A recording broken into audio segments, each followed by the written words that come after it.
everybody. In this video, we have the Making Space in Music breakout that happened at our Brook Music Team Night a little while back. And it's a very cool breakout. So no matter what instrument you play, whether you're a vocalist, keys, drums, guitar, bass, this breakout has very awesome insight and tips on how to fit your instrument in the correct space that you need to fit in and play better with a band. And there's so much that goes into it, lots of good questions at the end of it. So please watch and enjoy. I hope it's helpful for you. Here we go. What's up, y'all? Come on in. I have a few people that are going to jump up here with me at some point. Ben, are you coming? Oh, Mike's coming. You're very close. I want to stand back here. Is that better? So here's what this breakout is. We all play, sing, do music on some level. And I happen to have a group of friends that are going to jump up here and join me. And really the goal of this is to just break down some things that are maybe principles that we can take and apply on the weekend. Sometimes we talk in such abstract terms that you're like, what does that actually mean? And the people that I'm going to pull up here are incredible people. But I'm going to tell you straight out of the gate, none of us think that we're experts. We are all here just as people who are learning along the way. And some of the things that we're going to cover are just a couple little principles. They're not like a formula where you go, okay, I do this thing, and then it always spits out that on the other side. But these are things that hopefully will spark some thoughts. Some of them probably are not even foreign to you. But really want to talk about making space. And space is either created or it's carved out. You know the difference between creating something and carving it out? So either we create it musically as a band, or the audio guy has to carve it out.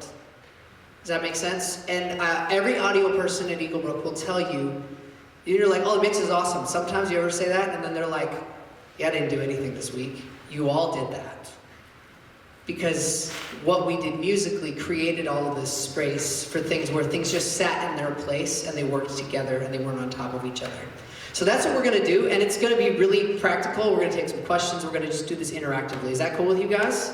Okay. Can you fellas and lady jump up here and join me? The first thing that we're going to talk about is something that we did a couple years ago. I call it the percentage principle. Okay, so I want you to think about everything that we're doing through the perspective of a 100% is full, okay? So at any given time, what happens musically, once a space is occupied, you can't double it up. You're now doubling down and you have more than 100%. So for every instrument, we are all a part of an equation and we all make up the total of 100%. So if I am singing and playing with my voice and my acoustic guitar, that's 50%, 50%. That equals 100, okay? But now we add Mike in on drums, and now I'm 33%, 33%, 33%. So a general thing to think about, I think about almost every weekend, is I literally will count how many vocalists, how many instruments, and go, okay, there's 7, there's 8 things, 10 things total, so I'm responsible for 10% of the overall sound. And that, to me, shifts my mindset, because I'll come in and I'll be like, oh, this is what I'm going to play. And my approach is very different when I come in that way versus going, I'm going to play up to 10%. I'm going to maybe give more than 10% at some times, but that might mean that I'm just going to sit out verse 2 and not play at all, because that's me creating space. So before we get into anything really practical, I want to just throw that at you. We talked about this a couple years ago, but tonight we want to really dig in a little bit on a layer deeper, if that's cool with you all. Is that okay? So we're going to break down a song together. The first song we're gonna look at is the song Holy Forever. Drew, can you hit the slides for me back there? There should be this. You can skip that. I already said that. We did that. Great. Go to the next thing here. So, when you talk about frequency, this is on your mixer, you've got lows, or in your car, you got bass, mids, and treble. It's kind of like the broad spectrum of things.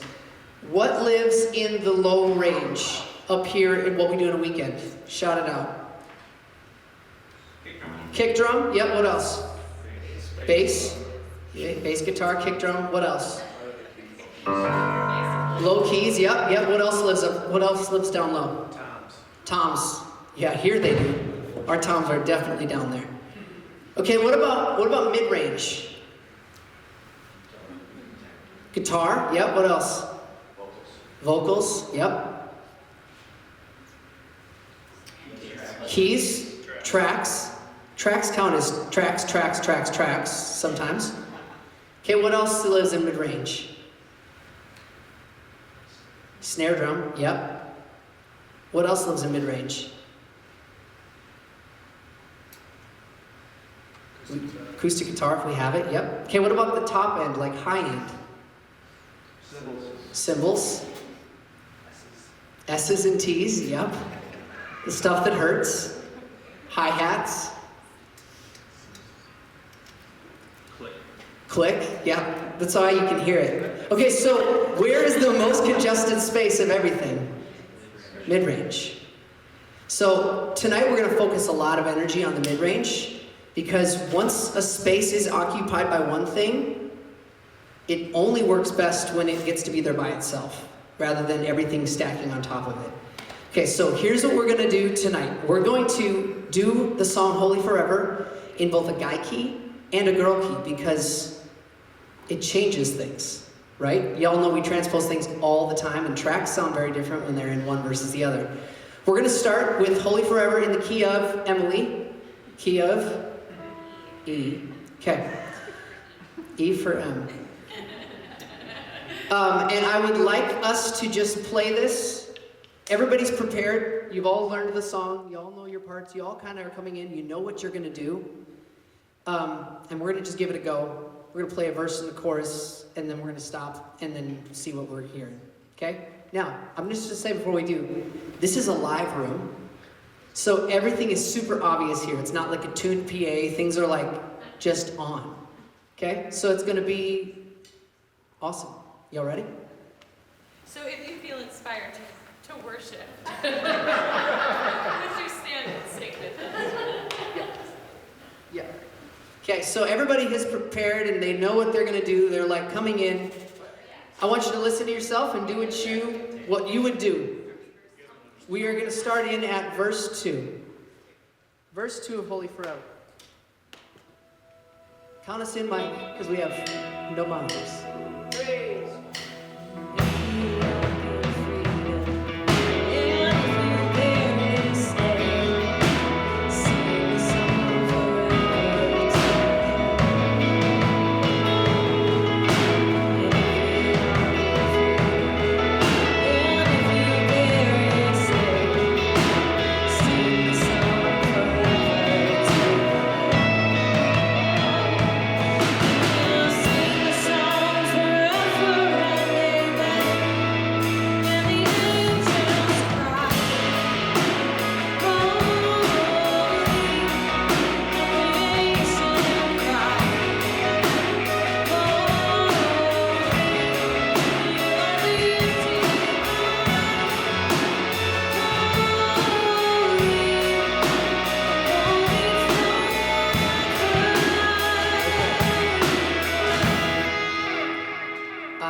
What was distinguishable? Drums, okay. We're making good progress today. All right, what else jumped out at you? Electric, okay. I mean, we are a guitar-driven church, so the guitar sits a little bit more out front than other stuff. Okay, I want to just, because it was just kind of what it was, I want to just go through and I want to point at each person and say, play that chorus of what you played. Does that make sense? Just so we can hear, Ben, what were you playing on the chorus?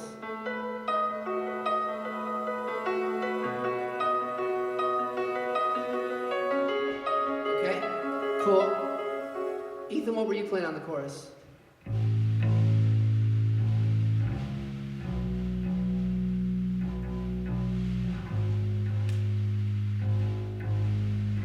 Okay.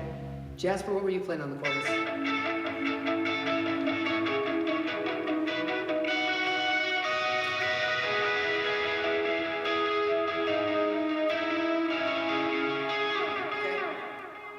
I was playing, I like the C shapes because I like how big and open it sounds. Which sounds awesome by itself. But the problem is, all of these notes are in the same thing as where you are, or where you are. So I think I probably should like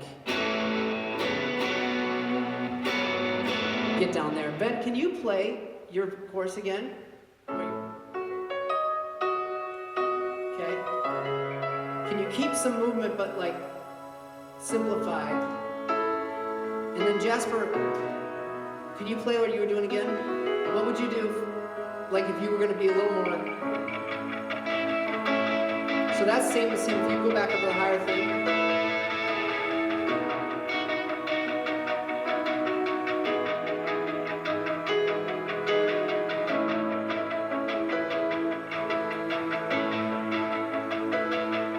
Can you even like go block chords?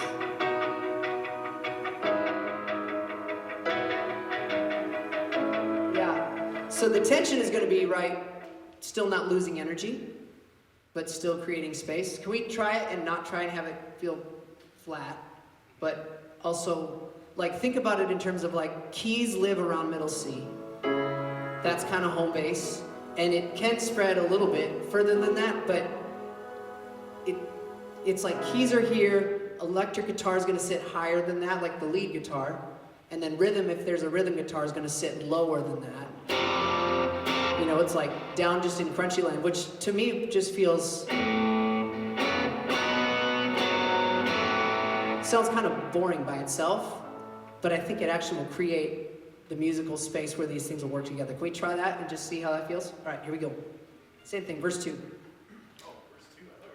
Verse 2 chorus. Yeah, but just take the same concept of verse 2.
In the room?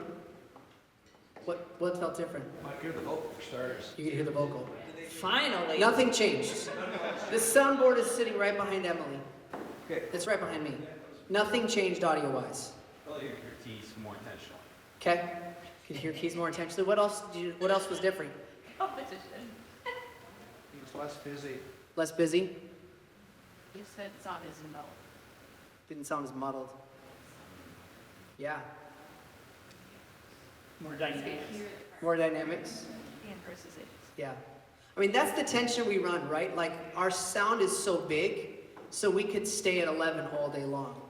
So, part of making the big feel big is letting the smaller stuff feel smaller, because then it has somewhere to go. If it stays here all the time, it's like you listen to a Joe Satriani song and you get dull to his solo the whole time, because you're like, he just plays nonstop for the whole stinking song. Versus, there's just a moment where it comes out and it blooms and you're like, oh, that was cool. So it's the same type of a thing. Those are good insights. When we think about, now if we think about switching to a different key, okay? Actually, before we do that, I want to talk about one thing that's important in our context. Jasper, if you were playing guitar and I was not playing acoustic or second electric, would you approach the song differently? Okay, so there's like 5 guitar parts in the track. So how do you pick? I mean, it's like, when I'm playing by myself, do you just play the single note line, or like, I'm gonna hand you the mic and just share just a thought that's. Yeah, so like the chorus, I might actually add like a open string at the same time as some of the higher partials. So like play a couple. I was just gonna hold my stuff. Oh, cool. So like.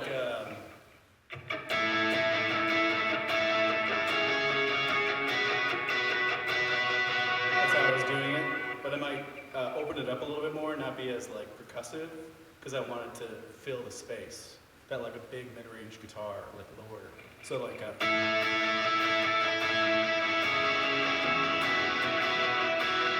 only difference is I'm adding that high E string.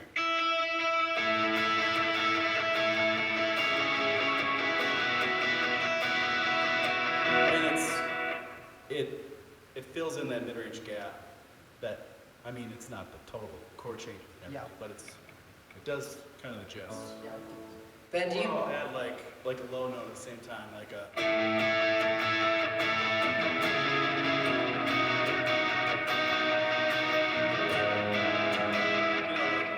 That's probably actually the best option right there. I could get up, down with the chord changes, so that you have to be able to like do that as well. Like it's. I heard people like going, oh yeah, like we're hearing it because we're listening intentionally about what he's playing and going, I know what he's about to do and how that works together. This is the kind of thing that's like game changer, where it's like you prepare what you bring into a weekend. Like I know what I'm gonna play, but I want to know it well enough that I can show up and I can tweak it so that I'm like, oh well, he's playing that sound. I should probably add this open string on the bottom. So it's almost like knowing a couple different variations. And maybe that's a goal for some of us this year, is like, I want to know these songs and I want to come into it with 3 different ways that I could do it. I could do it if it's by myself, with another guitar player, and that can be a challenge of not just, I just play the song and this is what I play. I play the single note line every time. Without another guitar, it can feel really, really empty.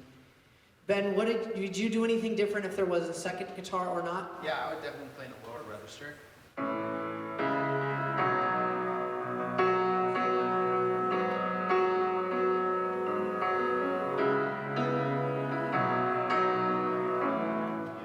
Okay, that's cool. Principle number 2 is transposing is not just a virtual capo. What do I mean by that? It's not just we moved the chords up a fourth or a third and you play it exactly the same.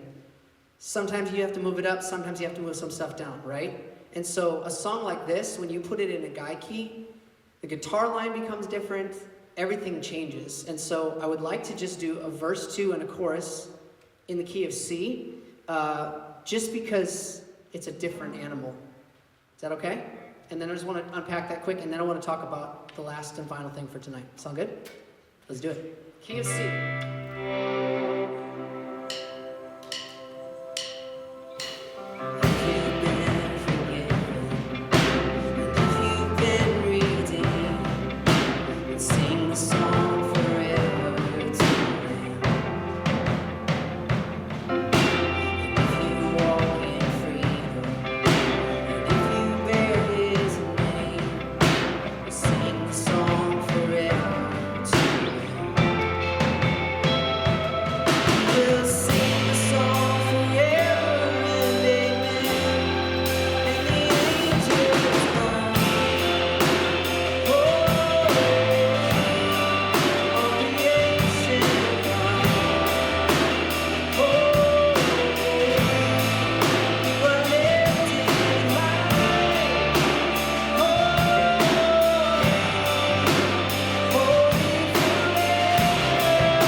What did you all do different? Or what did you notice different? Open to anybody. Well, your voice cuts through really well on this. I didn't like on the side. I think the register that begins with Jasmine's playing. Yeah. I think this song's actually easier in a guy key than a girl key for it to translate. It's not that way on every song. But what I mean is not like me singing it. I mean where the instruments sit around the vocal, it has more punch to it, and it just is a little bit just kind of the word is hard. Sometimes Jasper's really good at this. Like in a song like Holy Forever, people get up to that like, high, like, and you're really like belting or singing really loud. Like, sometimes it can be really hard because a lot of female players are going to want to like play in that same register. And as vocalists, you feel a little bit like, gosh, am I cheating? Am I like, which one's going to write out? Like you tend to listen and change, like how you change for art. Like, I don't know. It's great. Can we go down the line? I just would love to have everybody play what you played in C. Did you do something different? Yeah, verse or chorus? Chorus. Let's just talk about chorus. So, yeah, so the chorus, I mean, totally different shapes. This is like a guitar conversation. Keep it high level. Yeah, you don't want to like just shift everything way too high. That's the problem, is like you only have shapes in certain places on the fretboard. So in certain keys, it's gonna sound too low down here and too like woolly and just not defined. But if you go up here, it's too shrill, and it's like on top of the vocal, which I usually really like. This is my, you know. But so somewhere in the middle, you have to find like to be able to play the same kind of part or same kind of melody, still in the middle and not on the extreme ends of it. So, I mean, yeah, just finding the chord changes. So what did you do? Play what you played. I mean, kind of the same thing, just the same idea, just in the middle. So like, so.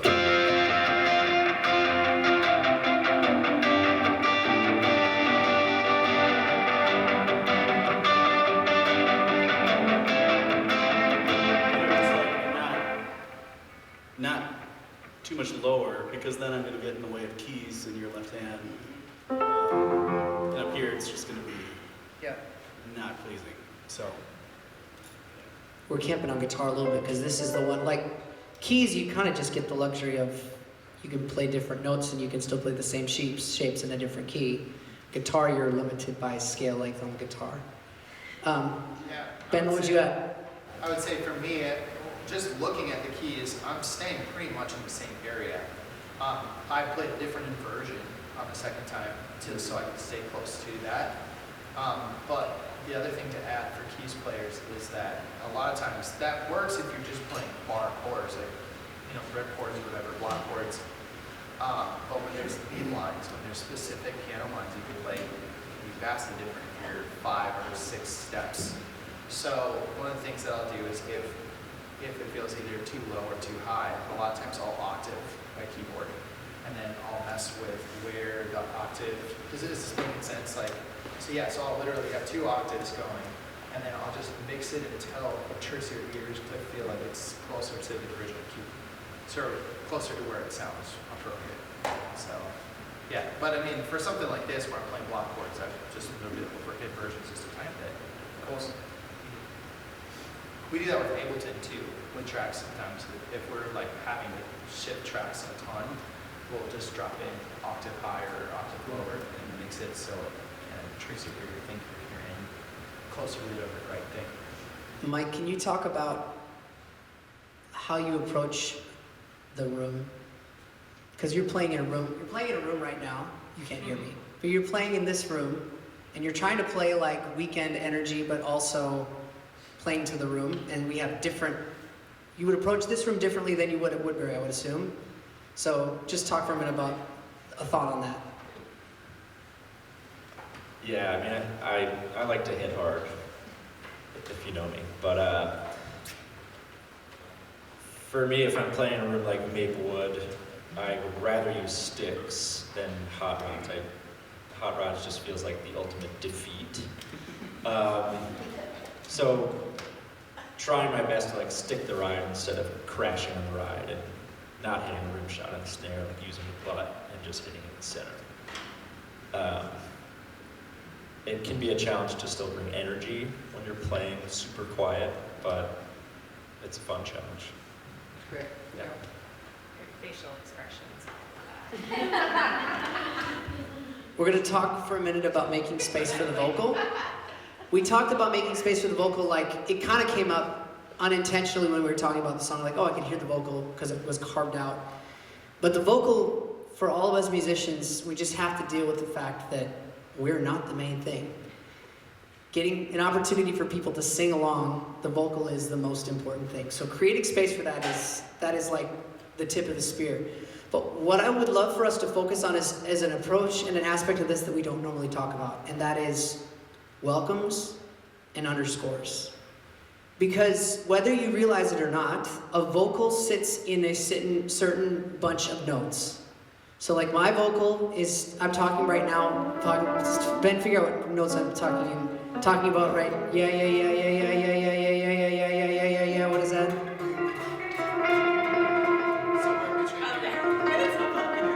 Okay, so what is that? But can I go down an octave? Hey. So like if we did an underscore in the key of E, sitting in that same range would actually, let's just try it. Let's go key of E, okay? Okay, underscore. I'm gonna do a welcome, okay? This is a welcome underscore. Tempo was like 80 something. 81, battle belongs in E, great. Here we go. Welcome to church, everybody. This sounds like a normal weekend. We're glad you're here. We're gonna do some singing. You know, this is why we do it, but here's the deal. You can hear me, and this is maybe not gonna be an extreme shift, but it's enough of like a little thing that it could change the way that we think. Okay, so can you all leave this E alone? Leave me alone and go like probably up or down. Yep, don't lose the energy, but also like create a little space where these notes are, and let's try it again. Here we go. 2, 3. What's up, everybody? Welcome to church. I don't know if you can hear what I'm saying any more clearly, but we didn't change anything other than they just picked different notes. And I think this will translate to a female as well. It's different notes. So right now with the guy, you're kind of all actually, bass is no longer up. Bass is like below me. Guitar and keys is actually above me. Because my voice is sitting in that little bit low mid stuff. Okay, so now we're gonna go to Emily. Okay, so stop. Let's figure out where Emily sits. Emily, why don't you just talk to us? What's up, everybody? So good to be with you here at church.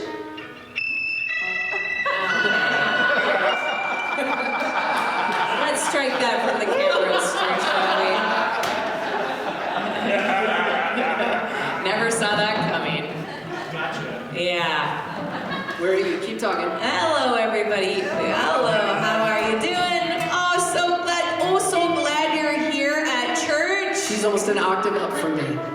Okay, so let's do a welcome. Same key. It'll stay in E. So, we'll do Battle Belongs in E, that's fine. Sure. But let's occupy Emily's space. Different space. Kindly. Her space. Kindly. Occupy her space. Okay, here we go. 3. Hey, what's up, everybody? Welcome to church. My name is Chris Mason. It's good to be with you. Love this church. God is in this. Do you feel God in this Chili's tonight? I feel God in this Chili's. Okay. It does really taste. Let's get out of her space and see what happens. It's just a 2, 3. What's up, everybody? Good to be with you. This is a great welcome. This is church. We are excited to be with you, excited to worship with you, excited to go to battle with you. You belong here. So it's not a major thing, but it's subtle. So, And it's enough of a thing where if it could just be something you just add to your thoughts when you're like, okay, well, the opening song's in the key of A. Like, listen to the person talk and figure out where their voice sits, or in general, a female voice is higher than a male's voice. And as a general rule, it's like keys sit lower than the female voice, higher than the male's voice. It's not an always rule, but it's something we probably don't even think about. We just kind of like play, and some weekends it's like, oh, it just felt fine, and other times it just kind of was what it was. But it could be another level of intentionality that we could bring to what we do on the weekend is not just that. Can we go back to, let's stay in E, and do Holy Forever, as though it was like at the end of the song. Emily's gonna pray us out, and just talk, or pray, I don't care. But let's be in her space for 8 bars, and then let's get out of her space for 8 bars. Sound good? Take it away. My favorite line in that song is the line that talks about hear your people sing. We as leaders get to say to the Lord, hey, hear your people sing these words, and how special it is to kind of lead through that moment as leaders. Hear your people sing. Hear your people sing. It's so pleasing to the Lord's ear when He hears us singing. And that's what this song calls us to do. Calls us to hear your people sing. It's really special. That I really meant that. That wasn't a joke. That wasn't sarcasm. I really mean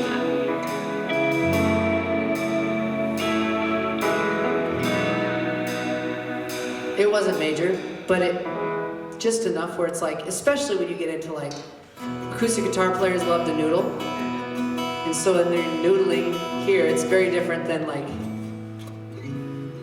you know, getting out of her way. Did we do the corrected one? We sort of did it. I did not. You did Yeah, not? I Okay, did. let's do one more. Let's do one more. Let's do it for real though. Correct it, Jasper. Alright. 1, 2, 3. So I will be talking right here like this. And I will say there's enough leaders in the room, like there is intentionality to everything we say. And the mood, if you will, that you're trying to create, sometimes our moments are really full of energy, sometimes they're not. And so it can be an extra layer that even as leaders we can be thoughtful about it. Sometimes I'll say I actually want more energy in this spot. And it's you are working together. You're trying to create something that hopefully you've given thought to beforehand. I think you touched on something, Emily, that's important, is not to hit autopilot in these moments, Yeah. but to match the tone match the tone and the energy of what they're bringing. So it's like it matches and it feels supported, rather than just like we're kind of playing through. Now, in this case, we were playing through a whole progression. How many of you have ever gotten stuck in the progression and then they finished and you're like, well, now we're kind of mid, and do we go to a 1? Or it happens all the time, right? So what are things that people have found that are helpful when it comes to progressions during a prayer? Like playing more, playing less? I always go into 1 or 4. 1, 4. You can interrupt the progression, but you gotta end that 1. And you have to like, through osmosis, or something, between the keys player. I think it helps too to Usually the bass be player's kind of playing. in touch with how that person prays in general, but also we usually have a run through or two where people kind of start to lock in what you're going to say, and so I'm always listening for like, it feels like it's 2 times through this progression, and then I'm going to ditch the progression and just kind of hang out with sauce going thing. I do that quite often. That's a great time. So like you have an off ramp. Like we have the progression if it's 4 bars and it's 4 chords, but you play the 1 as the 3rd bar. It's like you know that you get there. When we get to that 1 the second time through, we're just going to camp there. And I've been on with many of you who do that kind of thing. So none of this is probably new information to anybody, but it's just helpful to like restate it all and work together.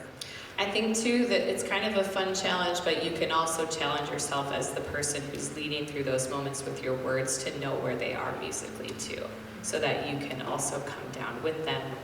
And sometimes it's challenging if there's looping click, just a 1, you have no idea where the fire zone is. That's different than when you can actually hear a progression.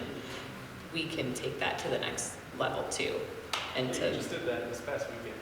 Was it 2 weekends ago? I don't know. I noticed Yeah. that you like, You know, you were probably gonna wrap up, but then you like, it wasn't a stall, but you just like figure out a way to make it land. yeah, we can do that too. Yeah, totally. It gave me chills. We think And then we get here and you just throw me under the bus as if we're not friends. We typically, generally, there's two kind of off-ramp spots. It's the end of the prayer, if you're getting to the end of a good spot in progression. Or otherwise, there's always that like thanks for singing. So it's like there's 2 spots where you're like, okay, I'm like always gauging like where am I at in this progression. okay, if I can end it when she's done praying, that's a good spot. But also, I do have another 2 seconds. Yeah, to get to that yeah. last one. And also it's fun, especially in like a welcome, like as the person speaking, if you know where your band is, you will then all of a sudden realize like it's about to be go time and you all get to go together and you get to be a part of that. You don't have to be not a part of that. So I don't know, just some fun things. One more thought on the welcome, and then I would love to hear any questions or thoughts, is we have this thing called the fire zone, right? So drummers, MDs, the more that you can talk, like even help your worship leader who's welcoming, understand where they're at and where the fire zone lives within like a 4-bar section. Because the most anticlimactic thing is like, hey, let's stand together and sing, and then it's like 1, 2, 1, 2. So like I learned, I was on with April Hagen this weekend. She prays in 8-bar phrases. She doesn't even know that she does, but she prays in like an 8-bar section. Oh, don't tell us. I don't tell you, but like, Don't tell us. if you're doing a welcome, think about it in terms of like, there's a progression, like where does that progression feel? And even drummers are great, Mike, you're great at this, a number of you are great at this, like helping to kind of like, not just sit in static mode where it's just like it's the same thing, but it's like you're starting to build. And if you're ever on with me, you know what's like, you can just go. When you know I'm about to the end, if my mic goes back in the stand, I'm gonna rap whenever the thing starts. So I'll keep talking until it is. Not everybody does that, but the more that you can start to identify, if you're on with somebody, you're like, hey, actually, if you can just be mindful of this, as musicians, there's things that we do or are aware of that vocalists are just like, I don't know, it's just like the band is playing and then I'm talking and then it just starts. And that's sometimes like, so the more that we can help as musicians, just help people understand like, okay, if you can get to this part, I'm gonna start to build, and then you know that you can kind of wrap up. It can help that transition that Emily's talking about, not feel like, okay, now we have 10 seconds of downtime where we're waiting for her to start the intro. Because you all have been there before and it's like, it's a bummer. Yeah, and I would say that, I mean, definitely Mike knows this. You're playing on offense, not defense. So you're controlling the game more than I am. That's the person that I very appreciate. Cut me off. I know I have 2 bars to wrap it up. It's probably need to wrap it up. I don't know, just someone that I know that is on offense. They're controlling the game. And that's very helpful in this context of worship thoughts or, especially welcomes, you all. Yeah. What do you got, Mike? It's just like when at the Oscars when they just play the music and cut you off because you took too long. Yes. Yes. Sometimes I just need to fire it. Yeah, sometimes. Oh, thank God. And truly, like there are times that I'm thinking, oh, thank God that he fired it. I don't know, like that's help you helpful. out of this Yeah, mess. yeah, that's the best thing. But I think that there's a little, that push and pull, it's like at least preference for me, and maybe this is true. You want to know that they're behind you. When they go, you go, and that's cool. And it helps if the leader has sort of like a similar closing thought. Yeah. For me. Yeah. I think, If you do like find yourself in one of those terrible dance sections, like building it, Yes. actually Yeah. being musical Yes. to like, oh, Yes. we're going to an Yes. intro. Well, Yes. because the sound drums also is like Yeah. fading up as that's happening. Yeah. Also, you have somebody back there just like totally in control of the dynamics, yeah, but helping them move to the intensity. yep, that's really Yeah. good. Don't wait. Out. I'd love to open it up. It could be a question or it could just be something that, like is a thought that is in line with some of the stuff that is your perspective that is a helpful thing that would be great for everybody else to hear.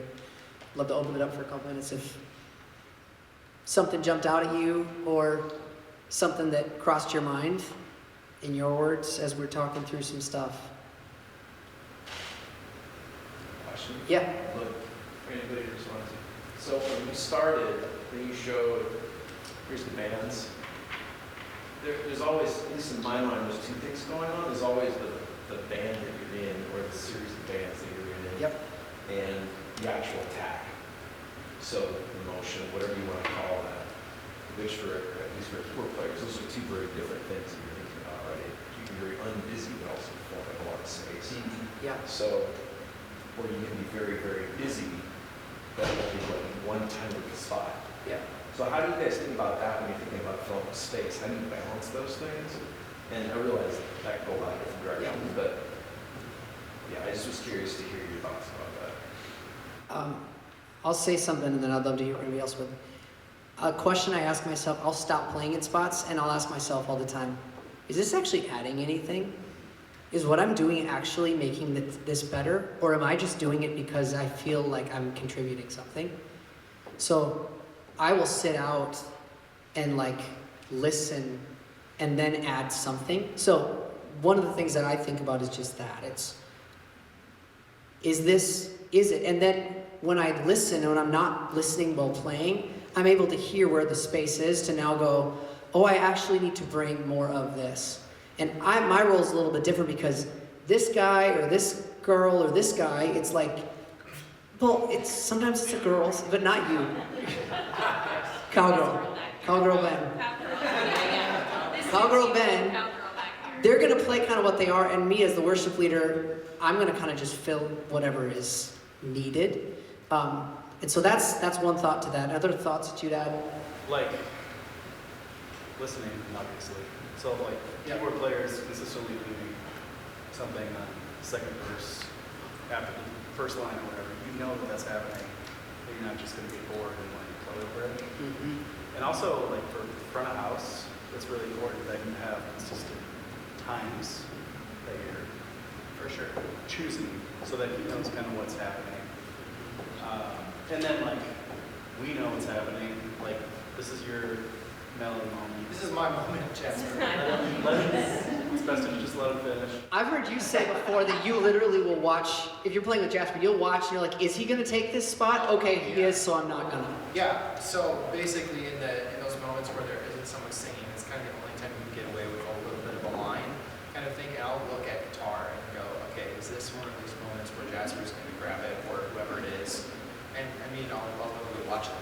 Okay, I'm out for this part, you know? And then there's other times where you're doing something else and like there's room for me here, and then I'll add that. But we definitely are listening when we play together a lot. And like if I play something, he'll like look back and be like, oh, I like that. And it's just like, yes, well, yeah. I think if I play Rub No, he just laughs. One of the things that audio guys I hear a lot is, to your question, in our ears, having more reverb on a guitar or the more pad with the piano sounds awesome and it feels really great because it feels big to us. But repeatedly, audio guys are like, can you give me less pad in that ratio? Like, give me more piano so that, because that's the main driver. And if that pad is there, they're like, I can't separate the two. And the same thing is true when it comes to like reverbs and delays. Guitar players, we like how full it sounds in our head.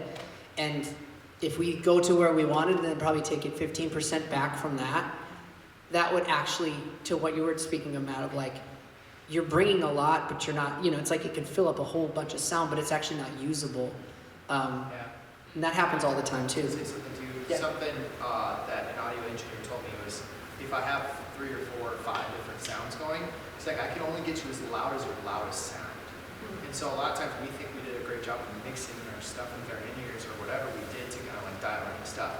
But we're like pigeonholing ourselves into this, okay, it's only can get as loud as this loudest sound. And it's nice if you can split your stuff out and give your audio engineer more things, but a lot of times what that's just made me do is simplify what I play. I'm like, okay, I'm simplifying to where I have a pad, but it's only when I need it, and otherwise it's the sound I need for the song, and then there's a lead thing that's over the top. For sure. That's great. Can I give a little perspective? Yeah, go ahead.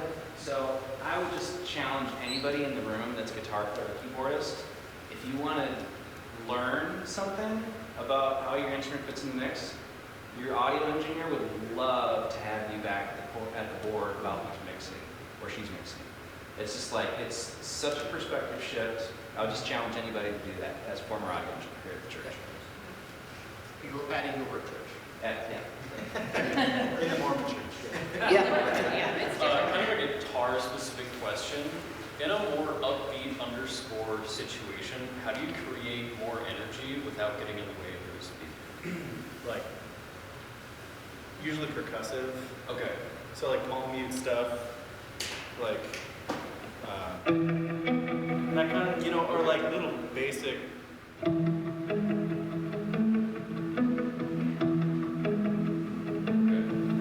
And that allows space for him to kind of hear that. Yeah. If he plays a nice low one underneath that, it's all of a sudden it feels. So would you do it differently if there wasn't any other rhythm section instrument? Like if it was just you and there. It's just guitar, bass, drums weekend for students. Usually in that moment, like the rhythm guitar is the guy who's talking. So yeah. So there's probably not too much happening. If there's two guitar players on, is that what you're saying? No, if there's only one. If you're the only guitar player. I'd say it's almost fairly true though. I almost never play during the welcome underscore. I come in big. I would say most worship leaders don't do anything during that. So you kind of are, it's like guitar and kick drum and whatever's happening with bass and keys. That's it. Or you're getting the energy from the drums just four on the floor. Yeah. And you're doing like, you know, just like more sustained stuff that allows room for talking. Cool. Thank you. It's great. Other questions or other thoughts? Yeah. Okay, I'm pretty new, so maybe everybody knows that, but I'm curious about it. It is some songs, like, why we don't let people sing? Like, especially in this one, I hear the people sing. I want to hear people because, or let them sing because I want them to feel that they are part of this. They are not just watching the show. Yeah. But I never see that happen before, just in Christmas service. Yeah. So my question is Yeah. why? I think it's an unintentional, it just happens. So part of it is, Are you talking about the audience Yeah. or the Yeah, background? the audience. Audience. yeah. So part of it is we don't always create moments where that can happen. But secondly, there's probably moments where it could, but musically sometimes we just fill everything up. And so it's being intentional to say, hey, we do a chorus at the end of a song. Here we're going to sing this one. Just going to step away from the mic. So even as vocalists, to be mindful of. We did this at Christmas. You said it was like silent night, holy night, like starting it and then walking away. And I think that's an area we could definitely grow more. So it's really, there's something powerful when we can hear each other sing. That's awesome. It's a great thought. That's great. Thanks. Other questions, other thoughts? Something I have for dynamically for drums is I think where you're hitting, what cymbals you're hitting in what moment. A lot of times, a lot of drummers go for big ride, washy, big chorus. Mm-hmm. And if you're doing like an instrumental outro, maybe go to the far right crash where it's a little smaller, has a little bit more bright intensity, just elevate it another level. So there's moments for drums too. It's really cool. Another thing for drummers, I just popped and caught a couple run-throughs a couple weekends ago, and our audio guys do this thing with our drums where they gate the snare drum. A gate means it's like there's a threshold that the drum has to get over so that it kind of cuts off some of the like hi-hat bleed and that kind of a thing. So as a drummer, the more consistent that you can be with your snare hand, because it was like during the run-through, it was like boom, boom, ba, boom. It was like the snare wasn't making it over the gate, and it was just a matter of like how hard he was hitting it. And so it was really easy to go, hey dude, just be consistent with that snare hand, just be same level every time. I mean, that's kind of what Ben was saying about keys, like you can only be as loud as your loudest thing. But thanks, that triggered that thought. Thanks, Josh. Other questions, thoughts? Carla? Question, this last weekend we sang Rain Above It All. Is there ever room to ask, so we do 6 bridges, 6 of the bridges. As a singer, as a vocalist, it's sometimes tricky dynamically because, we do compression, we keep our vocals at the same sequencing, really soft in the first one, sometimes when the next one, I want to build with that, and I want to build with guitars and the volume, then as a vocalist, it's hard because there's not a lot of space to grow dynamically. Yeah. I find that when I'm watching my playback, I'm I'm jumping up and down, and that's the only way I'm knowing that Facial that groove. expressions. Facial expressions. Yeah, that's I look angry. Full circle. But yeah, like, is there ever room or like space to like, do you think good audio or what, like where you say, hey, in this moment? Or is that Absolutely. just something like No, in our absolutely. context where we just say, you know, this is just how our rooms work? I'll give you a practical example of a way. So sometimes we'll do this song where it's like a co-lead, where it's like, oh, at the second verse we flip and you jump to harmony, I jump to melody. Audio guys don't always understand that that's what's happening, and then it's like, why is the harmony vocal way out front? So the more that we can communicate, hey, this is what we're intending to do, like that's a great thing to talk with your MD about and go like, hey, what can we do musically to make that feel intentional of how that grows? Is there something we can do? Because we're not asking you to like tell everybody exactly how to do that, but to say, let's speak the language. That's the beauty of an MD, is like, let's talk that language together and then also talk to the audio about, hey, this is what we're attempting to do. If there's anything that you can do to help, so that feels like it opens and it actually blooms a little bit. Yeah, because I wasn't sure if that's something like we're just like, don't do. No, I think that falls under the, we say, take what we're planning and make it awesome in your context. And I think we always default back to, well, that's just what it is, it's just what we got to do. Christmas, we did, whatever that song was, we did the intro of Joy to the World, we did it down, like medium, because the song felt like it was at 11 the whole time when we did rehearsal. And so the campus I was at, it was like, what if we started the intro of Joy to the World at like a 6, and then brought the verse down, and it was like, they're like, oh, we can do that? Yeah, we can do that, let's make it, because if it feels like meh, that's what in Dave's, he always says like, make it great in your context. That's what rehearsal or run through, it's easy. That's an easy thing even on a Saturday to go, let's do that first bridge a little bit more down so we got more room to go. And even just saying that to the band, everybody thinks about it differently when it's like, let's really build it. Because otherwise everybody's just kind of washing and they're doing the same thing for all of them and it doesn't really feel like it builds. It's that live thing. We've talked about this at Group Matters before, but like what does it sound like in a live context, that you're not just replicating what you hear on a record. And so it's not always that dynamically you've got to get bigger. Sometimes you have to get smaller, especially on songs like that where you do this progression 3 times and it's this long and it's 6, or if you're singing 6 lines, it's like, man, we maybe need to pare down at the beginning so that we have a lot more. Yeah, and it's not so much the band, it's that vocally, if I'm singing softly, it still sounds the same. It's like my loudest loud. So that's the room I'm looking for. It's not that the band dynamic is I got you. doing it. That's good feedback. The room. But also, as in the band, like, we have double choruses all the time. Yeah. So it's like, how can we make the last chorus pop?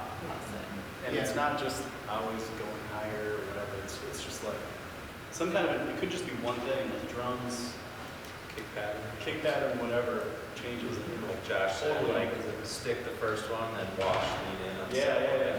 Well, and I think for vocals, it's I don't know, it's really similar. I mean, for that song, it's like those first 2 bridges are down, and do we have enough like restraint to stay in our upper head voice for 2 whole progressions? And so sometimes it's like, man, we want to go there faster, because at least for me, I don't love my head voice, I'm uncomfortable there, but boy, that's what the band is doing. So then if I rip because I'm uncomfortable, then it's like, dynamically, then there isn't anywhere else to go. So there's, I don't know. It's no different with vocals too sometimes. In this case, could you, for example, use as you just giving an example of letting the audience sing with you? And For sure. You have the backing vocals still singing, but the main singer could be inviting the For audience. sure. You sing the first one and then go, sing that together. You set the darkness right. Sing. I need to sing it 6 times, repeating it at the same level. And you can also tell them to like, all right, let's go, we're going. Like, let's sing a little bit louder. You have to leave the comfort zone of Yeah. doing about the same to create that impact. Absolutely. Realize Yeah, stuff. that's great. That's true. And it's not always the end of a song that they can hear their voices. It's like you can encourage them in the middle, like, we're here, we've been together this whole time, let's hear it. I mean, that's great. We all learn the same arrangement because then it's like we know the same sheet of music, like we're coming from the same thing. But this is the epitome of like, with your team, it's different every week. Your team's always different. So the dynamic, some weeks you can be a little bit more innovative and creative. But I think our heart is that we would move out of, well, I just learned the guitar part of the thing and I'm just going to come and I'm just going to execute, I'm going to do it, and then I'm going to go home. It's like awaken the creative musician inside of you and be willing to like discover something together. And it might mean that everything is exactly the same, but your mind is actually awake to being open to creativity. And it's a way more, it's like, it's not just like a robot thing, there's a human side of that. And so I think we're really trying to just like encourage that and go, hey, some of these things are like, these are things that cause us to have to be aware of each other and going, oh, I'm gonna play off of that. It's like a conversation rather than a monologue. Sometimes we just are like, we're gonna play the song and that's the monologue and then we're done. We're saying, let this be a conversation where these things all speak together and they speak in a part of it, and that's where the magic is. That's where we're like, God, we sense you're here and we can kind of just feel it. So. Well, and you're learning your parts, so in the event that you can stray from your part. So if you know your part, then you know where you can take creative liberties, especially if you're trying to play together. For sure. But know what your what your starting point is, so that you can. Yeah, this is not like well, I'm just going to show up and just see what happens. It's like, I know it. Dave always says, I know it well enough that I can unknow it. And so it's doing that. It's like, I've got this thing down cold. I can play it in my sleep so that I'm not thinking about like, is it a 4-chord or a 6-chord? Is it a 2? I can't remember. It's like, that's second nature. So I can be like, oh, I actually want to play this down or up. Ethan's like, oh, you're right there. I'm going to actually go down here this time. That's where the fun stuff is. Cool. Anything final? Thanks, everybody. There are crumble cookies and Celsius that has lots of caffeine. So drink at your own risk tonight. Have a great weekend this weekend, and thank you for being here. I can't wait to be on with all of you. This weekend. We're all together. Y'all come to Inova. Let's go.